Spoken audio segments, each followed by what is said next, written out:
ألا بذكر الله تطمئن القلوب.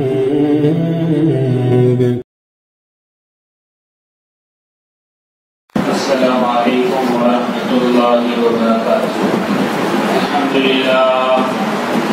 الحمد لله رب العالمين وهدانا للكتاب المبين والصلاة والسلام على سيد الأنبياء والمرسلين خاتم النبيين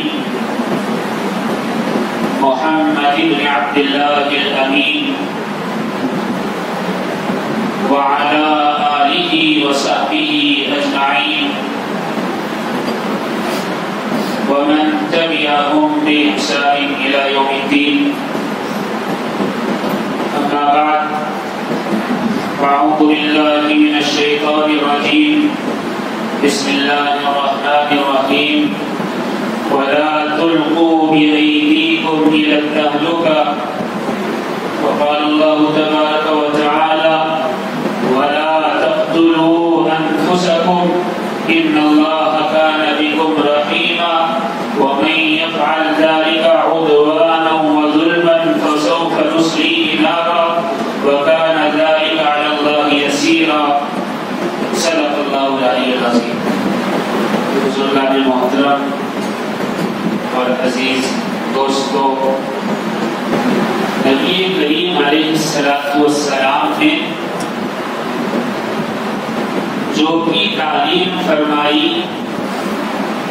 وہ نہ صرف دنیا اور آخرت کی بھلائی کے لیے ہے، بلکہ دنیا میں بھی انسان کے جسم، اس کی روح اور اس کی زندگی کی سلامتی کے لیے بھی. تمام مذاہب میں جو سابقہ مذاہب ہیں ان تمام میں کچھ نہ کچھ نشہ اور ایسی چیز جو نیند اور عقل پر غالب آتی ہو، کہیں نہ کہیں کچھ نہ کچھ حصہ اس کا جائز قرار دیا ہے. لیکن اسلام نے نشے کو ایسی چیز جو نیند کا غلبہ پیدا کرے اور ساتھ ہی عقل بھی معروف کر دے، ان تمام چیزوں کو مکمل طور پر حرام قرار دے. عرب شراب کے بغیر نہیں رہ سکتے تھے، نشے کے بغیر نہیں رہ سکتے تھے. عربوں کے یہاں بڑے فخر کے ساتھ شراب کا اور نشہ کا تذکرہ کیا جاتا تھا. ان کے اشعار نشے میں ڈوبے ہوئے ہوتے تھے اور اشعار میں جا بجا نشہ اور شراب کی باتیں ہوا کرتی تھی. عربوں کے یہاں شراب کے 1000 سے زائد نام رکھے ہوئے تھے. لیکن جب اسلام آیا تو نبی کریم علیہ السلام پر آیات نازل ہوئی. 5 مراحل کے بعد مکمل طور پر شراب کو اور ہر قسم کے نشے کو اسلام میں حرام قرار دے دیا گیا. آج افسوس کی بات یہ ہے کہ جو مذہب نشے کو مکمل طور پر بین کر چکا ہے، اللہ کے احکام صحیح طور پر نازل ہو چکے ہیں، نبی کریم علیہ السلام کی احادیث صاف صاف بیان کر دی گئی ہے، وہ قوم کا ایک طبقہ نشے میں مبتلا ہے. افسوس کی بات ہے. اور جو طبقہ نشے میں ڈوبا ہوا ہے یہ مستقبل ہے اس قوم کا. یہ وہ نوجوان ہے جس پر آئندہ آنے والا زمانہ اور آئندہ آنے والا وقت منحصر ہے. لیکن افسوس کی بات ہے جو مذہب ہوش دلانے کے لیے تھا اس کے نوجوان بے ہوش ہیں، نشے میں مبتلا. یہ نشہ نہیں ہے، یہ خودکشی ہے، اپنی جان کو ہلاک کرنا ہے. امام فخر الدین رازی رحمۃ اللہ علیہ نے میں نے جو آیت آپ کے سامنے تلاوت کی اس کے متعلق تفسیر بیان کرتے ہوئے کہا کہ انسان کا خود کو ہلاک کرنا اللہ نے حرام قرار دیا. نشہ بھی خود کو ہلاک کرنا انجام یہی ہوتا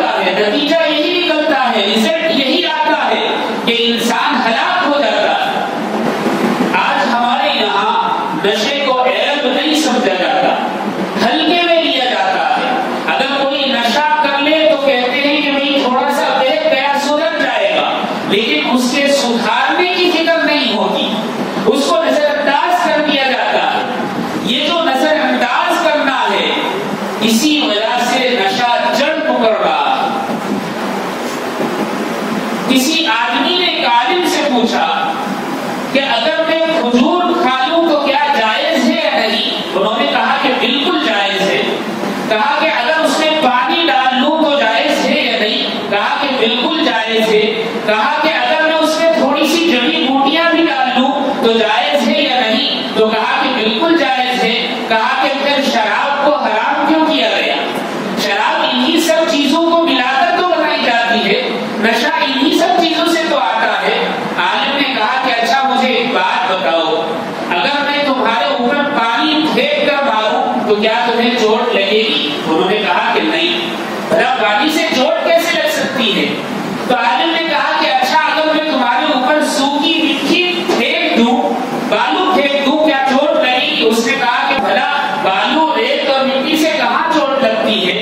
تو عالم نے کہا کہ اگر میں اسی بالو اور مٹی کو پانی میں گوندھ کر آٹا بناؤں اور گاڑا بناؤں اور اس کی ایک اینٹ بناؤں اور اسے سکھا کر تمہارے سر پر ماروں، کیا چوٹ لگے گی؟ اس نے کہا آپ تو مجھے ہلاک کرنا چاہتے ہیں. تو عالم نے کہا یہی مثال شراب کی اور نشے کی بھی ہے. اسلام نے جو چیزیں جائز قرار دیتی وہ جائز ہے، اور جو حرام قرار دیتی وہ ہمیشہ کے لیے حرام ہے. لیکن بات سمجھنے کی ہے، اسلام نے شراب کو حرام قرار کیوں دیا، نشے کو حرام قرار کیوں دیا؟ اس لیے کہ نشہ انسان کی عقل پر غالب آ جاتا ہے. نبی کریم علیہ السلام کے زمانے میں سب سے زیادہ نشہ آور چیز شراب تھی. سب سے زیادہ نشہ شراب میں ہوا کرتا تھا. حالانکہ اور چیزیں بھی نبی کریم علیہ السلام کے دور میں تھی، لیکن ان چیزوں کو ہلکا سمجھا جاتا تھا. وہ اتنی نشہ آور نہیں تھی جتنی شراب نشہ آور ہوتی تھی. لیکن آج کے زمانے میں جب میڈیکل سائنس نے اتنی ترقی کر لی ہے تو شراب کا نشہ تو نشہ ہی نہیں لگتا. ایسی ایسی چیزیں آ گئی ہیں، ایسے ایسے پاؤڈر اور لکوڈ آ گئے ہیں، ایسی ایسی خوشبو اور اسپرے آ گئے ہیں کہ اگر اس کو سونگھ لیا جائے تو 8 دن ہوش نہیں رہتا. اور ایسا مدہوش ہوتا ہے، نہ دین کا رہتا، نہ دنیا کا رہتا، نہ صحت رہتی، نہ ایمان رہتا، نہ معاشرہ رہتا، نہ رشتہ رہتا، اور نہ مال رہتا، اور نہ اولاد رہتی. سب کچھ خراب ہو جاتا ہے، سب کچھ تباہ ہو جاتا. آج کے زمانے میں لیکوڈ نشہ یعنی شراب اتنی نقصان دہ نہیں ہے جتنی دوسری چیزیں ہیں، جیسے پاؤڈر اور اسپرے وغیرہ، جسے ہم افیم بھی کہتے ہیں، ڈرگس بھی کہتے ہیں، اور انجیکشن بھی آتے ہیں، اور سرپ بھی آتی ہے، پتہ نہیں کیا کیا چیزیں ہیں. اللہ ہم سب کی حفاظت فرمائے. نشہ پیدا کرنے والوں نے ایسے ایسے تجربات کیے ہیں کہ تھوڑے سے اسپرے سے آدمی ایسا مدہوش ہوتا ہے 10 دن ہوش نہیں آتا. اور اتنا مدہوش ہوتا ہے کہ اگر اس کو شراب زہر کی مقدار میں پلا دی جائے تو اتنا نشہ نہیں ہوتا جتنا ان چیزوں کا ہو رہا ہے. اسی لیے اسلام نے ان چیزوں کو حرام قرار دیا، سرے سے حرام.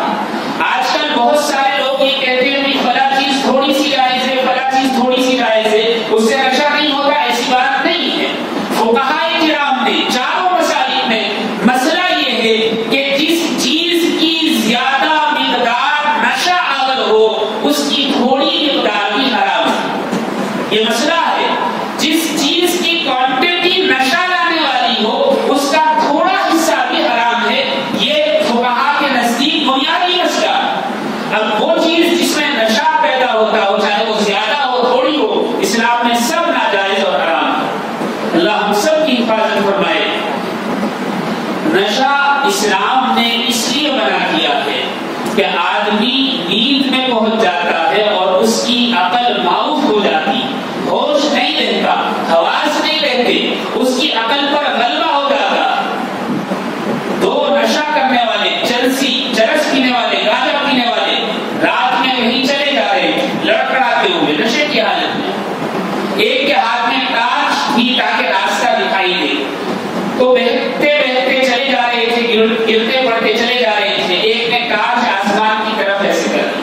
اب رات میں جب اندھیرا ہو اور ٹارچ کی روشنی آسمان کی طرف جاتی ہے تو ایک مینار سا نظر آتا ہے روشنی کا. تو اس نے کہا کہ دیکھو یہ روشنی آسمان کی طرف جا رہی ہے، کیا تم اس روشنی پر چڑھ سکتے ہو؟ تو دوسرے چرسی نے، گاجر پینے والے نے کہا کہ چڑھ تو سکتا ہوں، لیکن اگر تمہیں ٹارچ مت کر دی تو پھر میں گر جاؤں گا. عقل معاف ہو جاتی ہے. عقل جو ہے حاضر نہیں رہتی.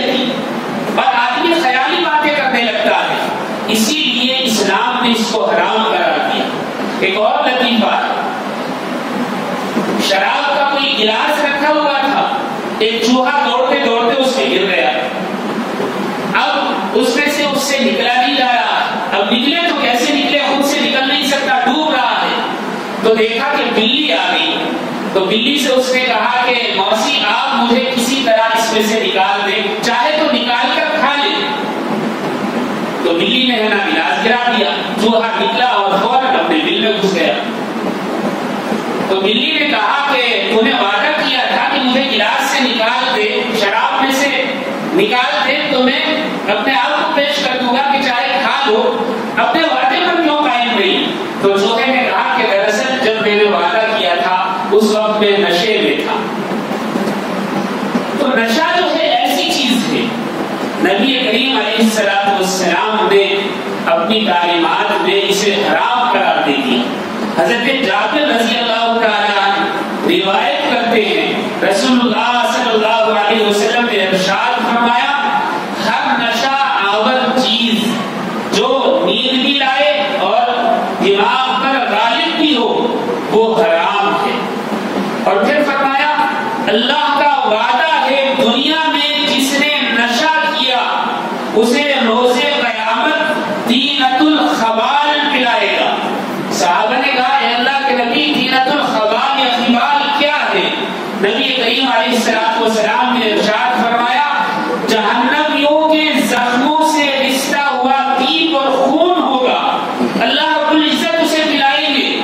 اور ایک روایت میں آتا ہے کہ دوزخ میں جو عورتیں ڈال دی جائے گی ان کی شرمگاہوں سے بہنے والا خون ہوگا, اللہ رب العزت نشہ کرنے والوں کو پلائیں گے. اور ایک روایت میں ہے کہ وہ اتنا کڑوا اور اتنا بدبودار ہوگا کہ اگر اس کا صرف ایک قطرہ دنیا میں ٹپکا دیا جائے تو انسان جانوروں کے دماغ کی رگ پھٹ جائے اور کوئی جاندار دنیا میں باقی نہ رہے اس کی بدبو سے, اس کی کڑواہٹ سے. اور وہ اتنا گرم ہوگا کہ اگر احد پہاڑ پر ایک قطرہ اس کا گرا دیا جائے تو احد پہاڑ پگھل کر بہہ جائے گا. اللہ ہم سب کی حفاظت فرمائے, اللہ ہمارے نوجوانوں کی حفاظت فرمائے. یہ نشہ بڑی خراب چیز ہے, بڑی خراب چیز ہے. صحابہ رضوان اللہ علیہم اجمعین نے نبی سے تعلیم حاصل, آپ سے زیادہ تو دین کوئی نہیں جانتا تھا. شراب یا نشہ آور چیز بطور دوا جب اس کا کوئی بدل نہ ہو, جب اس کے بالمقابل کوئی دوسری دوا نہ ہو, بحالت مجبوری اتنی مقدار میں جس سے جان بچائی جا سکتی ہو فقہا نے جائز قرار دی. صحابہ کا بھی یہی مسئلہ تھا, وہ بھی یہ کہتے کہ بھائی اتنی چیز نشہ آور جو جان بچانے کے لیے کام آئی جا سکتی ہے جائز ہے. انہوں نے نبی سے تعلیم حاصل کی تھی لیکن اس کے باوجود صحابہ اس سے بچتے تھے. ایک صحابی کی آنکھ میں کچھ تکلیف ہو گئی اور مسلسل آنکھ سے پانی بہتا رہتا, آنکھ کھولنا مشکل ہو گیا. تو طبیب نے اس زمانے کے جو ڈاکٹر حکیم تھے انہوں نے کہا کہ آپ تھوڑی سی دوا بطور نشہ لے لیں تاکہ آپ کی آنکھ کا علاج کیا جا سکے. لیکن صحابی نے کہا قرآن میں اور نبی کی تعلیمات میں نشے کو حرام قرار دیا ہے, میں بطور دوا بھی استعمال نہیں کروں گا. بہت سمجھایا, کہا کہ اتنی مقدار تو جائز ہے ورنہ آنکھ ضائع ہو جائے گی. کہا کہ آنکھ کا ضائع ہونا قبول ہے لیکن نشہ کرنا قبول نہیں, بطور دوا بھی قبول نہیں. اور پھر یہ ہوا کہ آہستہ آہستہ آنکھ کا مرض بڑھتا رہا, یہاں تک کہ طبیب نے کہا کہ اب اس کو ڈھک کر رکھیں. انہوں نے ایک کپڑا باندھ لیا اور اسی حالت میں 8 سال گزارے, آنکھ ضائع ہو گئی اور اسی تکلیف میں انتقال ہو گیا, لیکن بطور دوا نشہ قبول نہیں کیا. اللہ اللہ, ہم صحابہ سے زیادہ تو نہیں جانتے, ہم دین پر صحابہ سے زیادہ تو نہیں چلتے, یا ہم صحابہ جیسی تعلیم تو نہیں رکھتے, لیکن سمجھ سکتے ہیں کہ نشہ کتنی بری چیز ہے, کتنی بری چیز ہے. اب ضرورت اس بات کی ہے کہ وہ نوجوان نسل جو کم عمر ہے اور اس وقت نشے کی لت میں مبتلا ہو رہی ہے, کسی کا بیٹا ہے, کسی کا بھائی ہے اور کسی کا دوست ہے, ہمیں چاہیے کہ ان کو بچائیں. بچانا بہت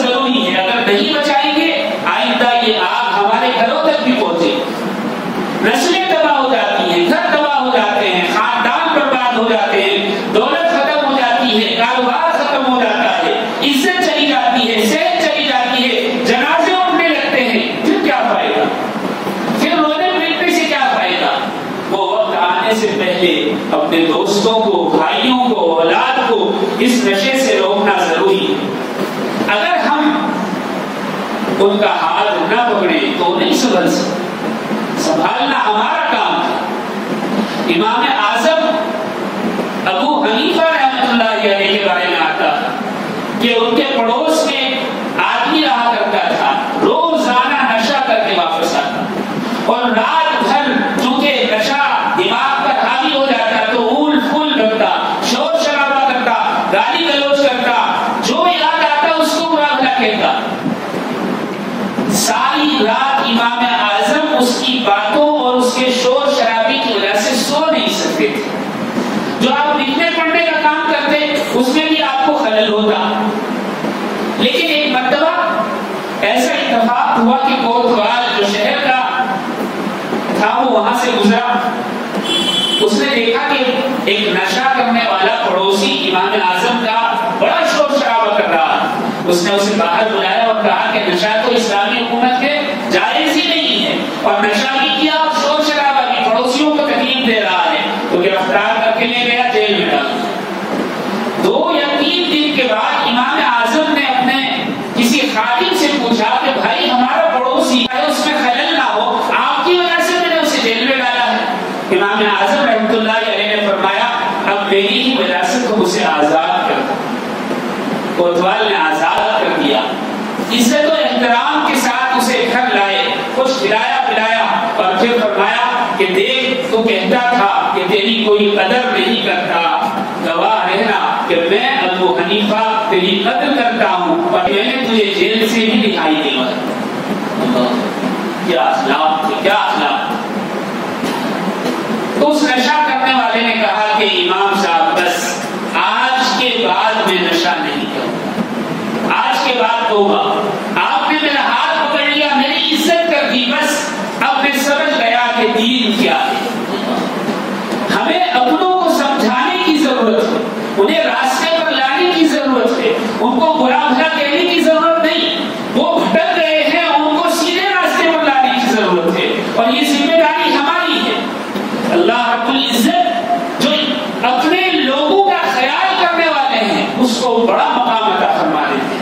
حضرت سری سبتی رحمۃ اللہ علیہ کے بارے میں آتا ہے کہ آپ نے دیکھا کہ ایک نشہ کرنے والا اپنے نشے میں ڈوبا ہوا نہر کے کنارے پڑا اور اسے ہوش نہیں ہے کہ کیا عالم ہے, لیکن زبان سے اس کے لفظ اللہ صرف ایک مرتبہ نکلا اور حضرت سری سبتی نے غسل لیا. تو آپ نے فرمایا کہ یہ نشے میں ہے, ناپاکی کی حالت میں ہے, مدہوش ہے, لیکن اللہ کا پاک نام لے رہا ہے, اپنے گندے منہ سے پاک نام لے رہا ہے. اسے پتا نہیں ہم جو پاکی کا اقرار کرتے ہیں ہم بھی اپنے پاک منہ سے اس پاک ذات کا نام لینے کے لائق نہیں ہے, لہذا یہ تو ناپاک ہے. اور آپ اس کو تھوڑا سا اٹھا کر گھسیٹتے ہوئے نہر میں اندر لے گئے اور اس کو نہلایا دھلایا, اس کا منہ صاف کیا اور پھر کنارے پر لا کر دھوپ میں آرام سے لٹایا اور پھر اس کے کپڑے صحیح کیے اور وہاں سے چلے گئے. جب نشہ اترا تو اس نشے کرنے والے کو کسی نے کہا کہ حضرت سری سبتی رحمۃ اللہ علیہ نے تیرا منہ دھلایا, تجھے نہلایا, تیرے کپڑے صاف کیے, تیرا حلیہ درست کیا اور وہ تجھے اس حالت میں چھوڑ کر گئے. تو نشہ کرنے والے کے دل پر ایک چوٹ لگی. اس نے سوچا کہ اب تو اللہ کے ولی نے بھی مجھے اس حالت میں دیکھ لیا ہے, روز قیامت وہ بھی گواہی دے گی کہ میں نشے میں تھا, اس وقت کیا ہوگا. بس یہ سوچا اور رونے لگا. رات کو حضرت سری سبتی رحمۃ اللہ علیہ کے خواب میں کسی کہنے والے نے کہا کہ اللہ رب العزت کی طرف سے تمہارے لیے ندا آئی ہے کہ تم نے اس نشہ کرنے والے کا ناپاک منہ دھویا, ہم نے تمہارے اس عمل کی وجہ سے اس کا دل دھو دیا. اللہ جب کوئی ہاتھ بڑھاتا ہے نیک بندہ تو اللہ رب العزت اس کی برکات نازل فرماتے ہیں, اس پر رحم فرماتے ہیں, کرم فرماتے ہیں, اللہ کی رحمت نازل ہوتی ہے, اس کا فضل ہوتا ہے. رات کو حضرت سری سبتی تہجد کے لیے مسجد گئے. آپ جب مسجد جاتے تو اس وقت جاتے جب کوئی نہ ہوتا, برسوں سے یہی معمول تھا. تو دیکھا کہ کوئی آدمی پہلے مسجد میں تہجد کے لیے پہنچا ہوا ہے۔ تو آپ نے پوچھا کون؟ اس نے کہا کہ وہی جسے نشے کی حالت میں آپ دریا کے کنارے منہ دھلا کر چھوڑ کر آئے تھے۔ آپ کو بڑا تعجب ہوا۔ سیدھی سبزی نے کہا کہ اچھا یہ انقلاب کیسے آ گیا، بتا تو صحیح، آپ نے تو دیکھا تھا لیکن اس سے پوچھنا چاہتے تھے۔ کہا کہ یہ انقلاب کیسے آ گیا، بتا تو صحیح۔ جب اللہ کی معرفت حاصل ہوتی ہے تو ایسے ہوتی ہے۔ اس نے کہا سری سبزی جب اللہ نے تمہیں بتا دیا ہے تو اس سے کیوں پوچھتے ہو؟ اللہ، آج جو ہمارے بھائی نشے میں مبتلا وہ برے نہیں، ان کا عمل برا، ہمیں چاہیے کہ ان کو اس برے عمل سے روکیں۔ ان کو برا بھلا کہنا، ان کو برا سمجھنا ٹھیک نہیں۔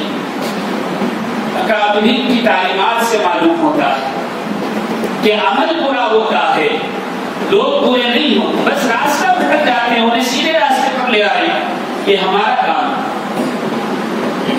بغداد میں ایک آدمی تھا جو رات دن نشے میں مبتلا رہتا تھا، مالدار آدمی تھا، نشے میں رہتا۔ ایک دن اس نے پارٹی دی، اپنے دوستوں کو بلایا اور بلا کر کہا کہ آج ساری رات نشہ کریں گے، موج مستی کریں گے۔ جب سب جمع ہو گئے اور شراب یا اور جو چیزیں نشے کی تھی وہ آ گئی تو مالک نے اپنے نوکر کو بلایا اور 4 درہم دیے اور کہا کہ یہ 4 درہم بازار لے کر جاؤ اور بازار لے جا کر ان سے کچھ کھانے پینے کی چیزیں لے کر آؤ جس سے ہماری پارٹی اچھی ہو سکے، مجلس اچھی رہے۔ تو نوکر جب بازار پہنچا تو اتفاق یہ کہ حضرت منصور بن عمار بصری رحمت اللہ علیہ کی مجلس لگی ہوئی تھی، اور مجلس میں آپ کسی ضرورت مند کے لیے مطالبہ فرما رہے تھے کہ بھائی یہ آدمی ضرورت مند ہے، محتاج ہے، جو آدمی اس کی مدد کر دے میں اس کے لیے 4 دعا کروں گا۔ اب اس نوکر کے پاس 4 درہم تھے، اس نے وہ 4 درہم حضرت منصور بن عمار بصری کے ہاتھ میں دے دیے اور کہا کہ آپ اس کی ضرورت پوری فرما دیں اور میرے لیے 4 دعا کر دیں۔ اب حضرت منصور بن عمار بصری بڑے عالم، بڑے فقیہ اور بڑے شیخ، بڑے مشہور، آپ نے جو ہے کہا کہ ٹھیک ہے تمہاری 4 دعائیں ہیں، میں نے وعدہ کیا تھا، دعا بتاؤ میں دعا کرتا ہوں۔ اس نے کہا کہ پہلی دعا تو یہ ہے کہ میرا مالک مجھے آزاد کر دے۔ تو حضرت منصور بن عمار نے دعا کی کہ اللہ اس کا مالک اسے آزاد کر دے، یہ غلامی کی زندگی بسر کر رہا ہے۔ پھر دوسری دعا پوچھی کہ کیا ہے؟ کہا کہ یہ 4 درہم جو میں نے دیے ہیں یہ مالک کے تھے، میرے نہیں تھے، اس کا بدل مجھے مل جائے۔ تو انہوں نے دعا کر دی۔ پھر تیسری دعا پوچھا کہ کیا ہے؟ کہا کہ دعا یہ ہے کہ میرا مالک جو ہے اللہ رب العزت اسے توبہ کی توفیق عطا فرما دے۔ اللہ۔ پھر پوچھا کہ اچھا چوتھی دعا کیا ہے؟ تو اس نے کہا کہ میرے لیے یہ دعا کر دیں کہ میری، آپ کی، میرے مالک کی اور جتنے اس مجلس میں موجود ہیں یا جتنے میرے مالک کے تعلق دار ہیں اللہ سب کی مغفرت فرما دے۔ تو حضرت منصور رحمت اللہ علیہ نے یہ دعا بھی کر دی۔ اب نوکر خالی ہاتھ کر واپس پہنچا۔ تو مالک نے پوچھا کیا لائے ہو؟ کہا کہ کچھ نہیں۔ کہا کہ کیوں نہیں لائے؟ کہا کہ بات دراصل یہ تھی حضرت منصور بن عمار کی مجلس لگی ہوئی تھی، کسی ضرورت مند کے لیے چندہ ہو رہا تھا، میں نے وہ چندہ دے دیا اور بدلے میں 4 دعا کرائی ہے۔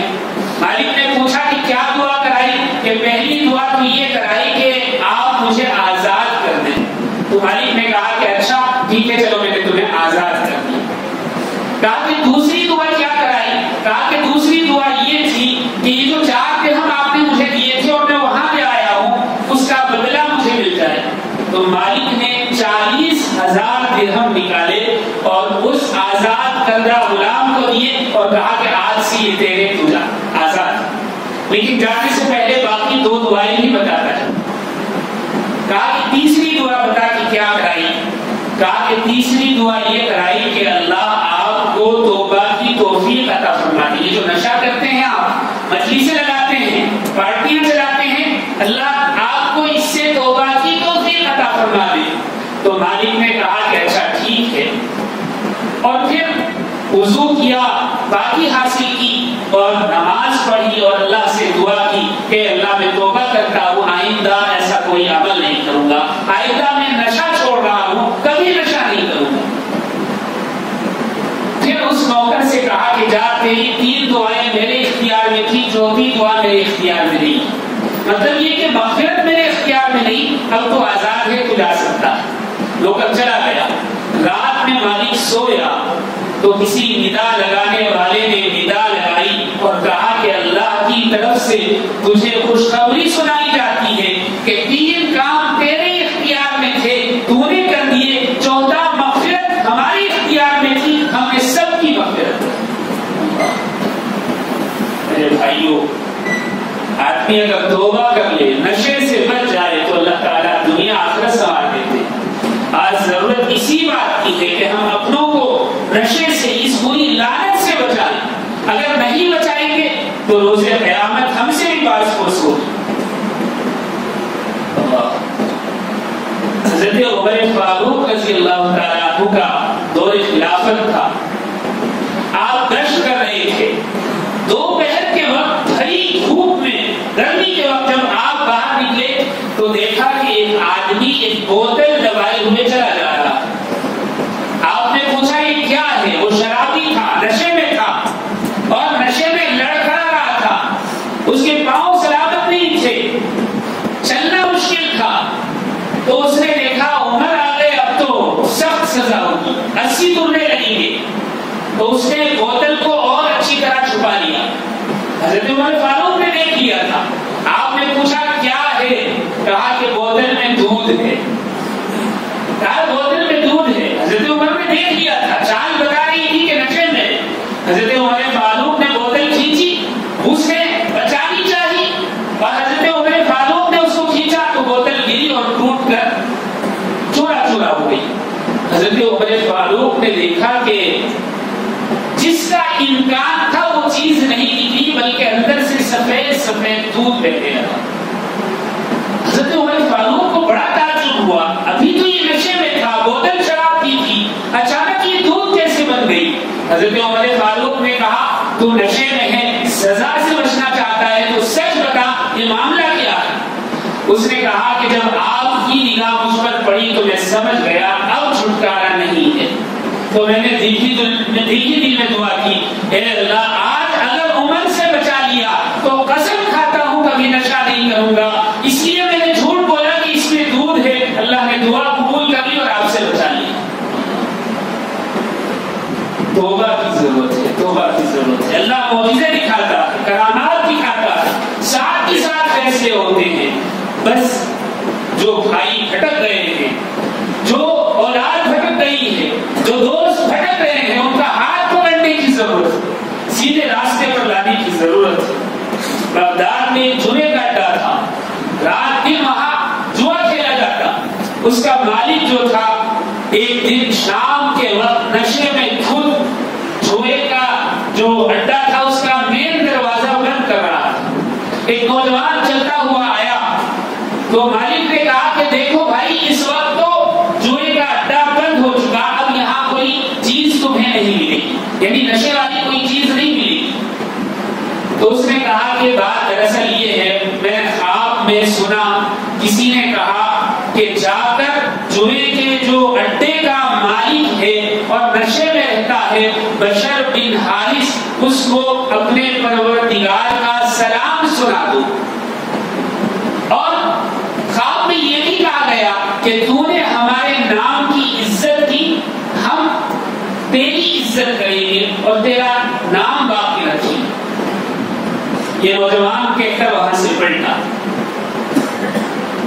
جب یہ جانے لگا تو اس مالک کو یاد آیا کہ میں نے اللہ کے نام کی عزت کیسے کی۔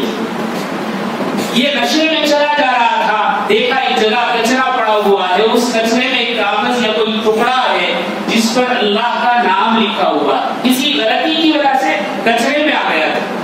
اس نشے میں مبتلا شخص نے اس ٹکڑے کو اٹھایا اور لے جا کر اسے دریا پر دھویا، عطر لگایا اور کسی اونچی جگہ رکھ دیا اور کہا اے اللہ، جس کچرے پر، جس کوڑے کے ڈھیر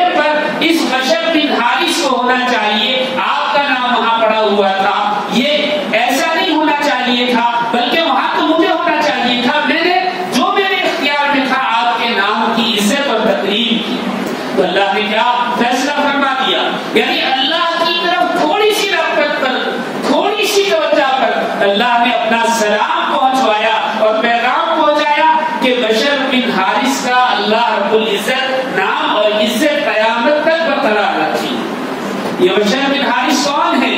آگے چل کر انہی کو بشر بن حافی کے نام سے جانتے ہیں۔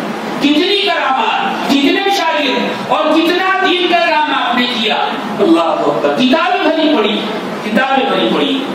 امام احمد بن حنبل رحمۃ اللہ علیہ، ایسا بڑا فقیہ، محدث، مفسر، وقت کا امام، بشر بن حارث کے بارے میں کہتے ہیں کہ جس اللہ کو احمد بن حنبل جانتا ہے، بشر بن حارث اسے پہچانتا ہے۔ پہلے نشے میں تھے، جوئے کا اڈا چلاتے تھے، اللہ کی طرف تھوڑی سی رغبت ہوئی، اللہ نے دنیا پر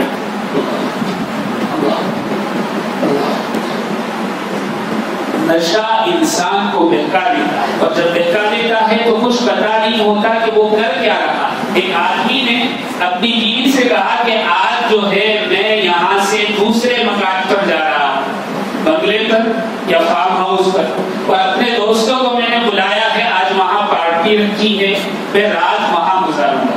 مالدار آدمی تھا، چلا گیا۔ جب اپنے فارم ہاؤس پر پہنچا، سارے دوست احباب جمع ہو گئے، پارٹی ہو رہی تھی، نشہ، شراب اور جو بھی ان کے ہاں چلتا تھا وہ سب نشے میں دھت تھے۔ نوکر بھی جو تھا وہ بھی نشے میں تھا۔ تو مالک نے نوکر سے کہا کہ جاؤ گھر جاؤ اور جا کر ایک بکرا بندھا ہوا ہے گھر کے دروازے پر، اسے لے کر آؤ، تاکہ نشے کو اور اس پارٹی کو دوبارہ کیا جا سکے، چاند چاند لگائے جا سکے بکرے کے گوشت کے ساتھ۔ نوکر گیا، بکرا اٹھا لایا، ذبح کر لیا، پکا لیا، سب نے کھا لیا، رات بھر اچھی پارٹی گزری نشے کی حالت میں۔ صبح جب ہوش آیا تو فارم ہاؤس سے گھر واپس آیا۔ جب گھر پہنچا تو دیکھا کہ دروازے پر بکرا بندھا ہوا ہے۔ تو بیوی کے پاس گیا اور کہا کہ رات کو میں نے بکرا منگوایا تھا، یہ بکرا کس نے باندھ دیا؟ تو بیوی نے کہا کہ بکرے کو مارو گولی، رات سے کتا غائب ہے۔ تو نشہ جو ہے ایسی چیز ہے، پتہ ہی نہیں چلتا کہ کیا سے کیا ہو گیا۔ انسان کی عقل معاف ہو جاتی، وہ بہک جاتا۔ اسی طرح ایک اور لطیفہ ہے، ایک گانجا پینے والا گانجا پی رہا تھا۔ اب جب گانجا پی رہا تھا تو ایک آدمی نے اس کو نصیحت کی کہ دنیا نے کتنی ترقی کر لی ہے، اس دنیا سے چاند تک پہنچ گئی ہے، اور تو یہاں بیٹھا ہوا گانجا پی رہا ہے، یہی سلگا رہا ہے۔ تو گانجا پینے والے نے کہا کہ تھوڑی دیر رک جاؤ، صرف 2 کش مارو، پھر میں بھی چاند کروں گا۔ یعنی انسان کی عقل کہاں سے کہاں پہنچا دیتا ہے، یہ نشہ ایسی بری لت ہے۔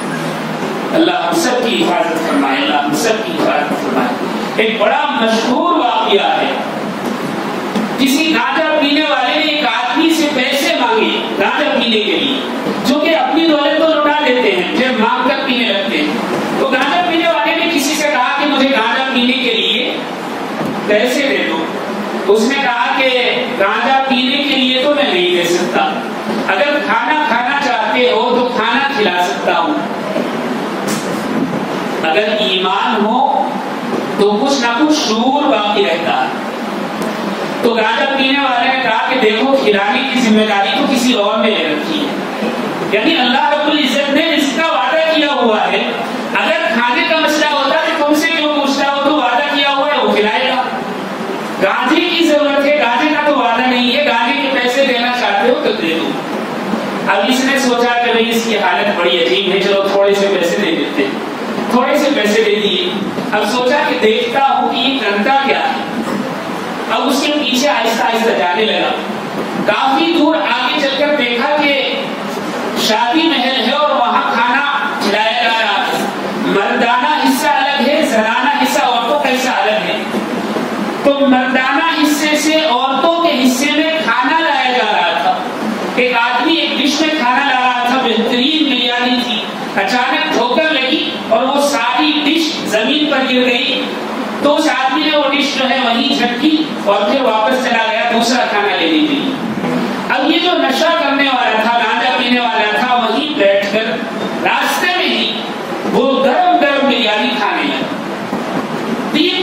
دیکھ رہا تھا کہ بھئی دیکھو واقعی رزق کا معاملہ تو اللہ کے اختیار میں ہے، رزق کو اللہ تعالیٰ پہنچا دیتے. کھاتے کھاتے اس نے پیچھے مڑ کر دیکھا، اچانک سے پیسے دیے تھے وہ موجود ہے. تو اس نے پیچھے دیکھا اور پھر ہنسنے لگا اور کہنے لگا کہ بات دراصل یہ ہے، رزق کا پہنچانے والا آج کل تھوڑا سا ناراض چل رہا ہے. کھلاتا تو ہمیشہ برتن میں ہے، لیکن ناراضگی کی وجہ سے آج بغیر برتن کے کھلا رہا. لیکن یہ بات پکی ہے، صبح میں جب اٹھتا ہوں بھوکے پیٹ رہتا ہوں، لیکن اس کا وعدہ ہے کہ بھوکے پیٹ میں سوتا نہیں. ایک نشے کرنے والے کو یہ ہوش کہ کھلانے والا اللہ ہے، یہ توکل کہ اللہ تعالیٰ رزق دیتے، یہ بہت جاتے ہیں. بس ان کو راستے پر لانے کی ضرورت ہے اور یہ ذمہ داری ہماری ہے.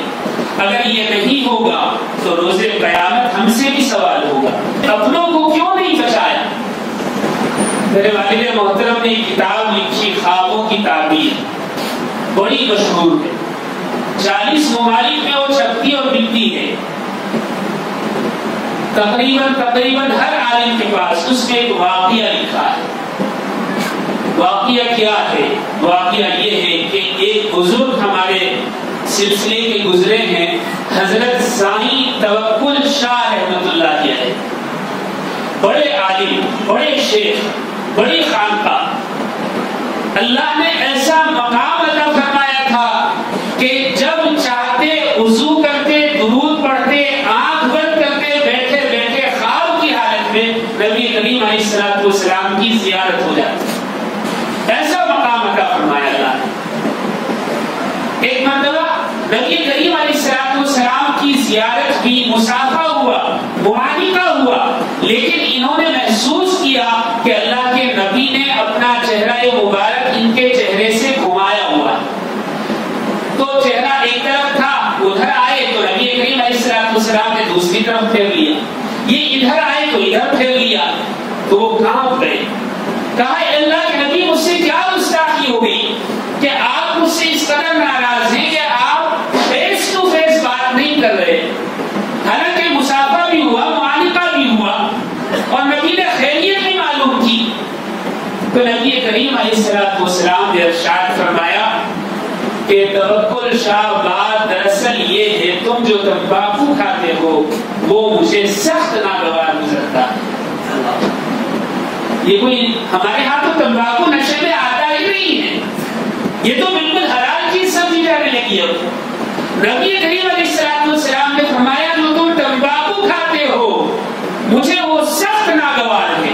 سائیں توکل شاہ گھبرا کر اٹھ بیٹھے اور قسم کھا لی کہ آئندہ کبھی تمباکو کو ہاتھ نہیں لگاؤں گا. اس کے بعد جب بھی زیارت ہوئی نبی کریم علیہ السلام نے فیس ٹو فیس آپ سے کلام کیا. آج ہمارے اعمال تو ایسے نہیں ہیں کہ شاید مغفرت ہو جائے، کسی کو یقین نہیں، نہ مجھے نہ آپ کو. ہمارے اعمال ایسے ہیں ہی نہیں کہ مغفرت کی امید کی جا سکے. صرف نبی کی ذات پر ایک بھروسہ ہے کہ روز قیامت شاید شفاعت ہو جائے. لیکن اگر روز قیامت اللہ کے نبی نے فرما دیا کہ مجھے تیرے منہ کی بدبو برداشت نہیں، تیرا نشہ برداشت نہیں، میں تجھے قریب گوارا نہیں کرتا، تو کیا ہوگا؟ کوئی راستہ نہیں بچے گا. صحابہ سے کئی روایات ہیں یہ کہ جو نشہ کرتا ہے اللہ رب العزت روز قیامت اسے نبی کریم علیہ السلام کے حوض کوثر سے محروم فرما دے. اللہ سب کی حفاظت فرمائے. ایک روایت ہے حضرت عبداللہ بن عمر رضی اللہ تعالیٰ عنہ فرماتے ہیں جس آدمی نے نشہ کیا، کوئی بھی نشہ، جس نے نشہ کیا 40 دن اس کی نماز اور دعا قبول نہیں ہو، اور اگر وہ اسی حالت میں مر جائے یعنی 40 دن میں تو وہ اللہ رب العزت اسے جہنم میں ڈال دیتے. اور اگر وہ 40 دنوں کے اندر اس نے توبہ کر لی یا 40 دنوں کے بعد بچ گیا اور توبہ کر لی تو اللہ رب العزت اس کی مغفرت فرما دیتے ہیں. پھر اگر وہ نشہ کرے تو 40 دن تک اس کی کوئی عبادت قبول نہیں ہوتی. اگر اسی حالت میں مر جائے تو اللہ تعالیٰ اسے جہنم میں ڈال دیتے ہیں. توبہ کر لے تو مغفرت فرما دیتے ہیں. پھر حضرت جابر فرماتے ہیں کہ نبی نے فرمایا کہ 30ویں مرتبہ پھر نشہ کرے اور 40 دن تک اللہ رب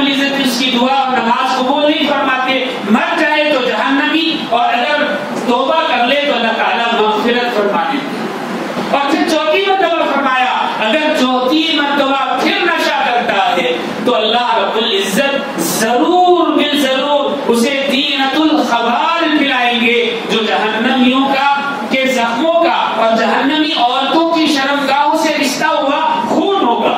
اللہ یعنی مستقل طور پر اسے جہنم میں ڈال دیں گے۔ اللہ ہم سب کی حفاظت فرمائے، اللہ ہم سب کے جو جاننے والے اس میں مبتلا ہے ہم سب کی حفاظت فرمائے۔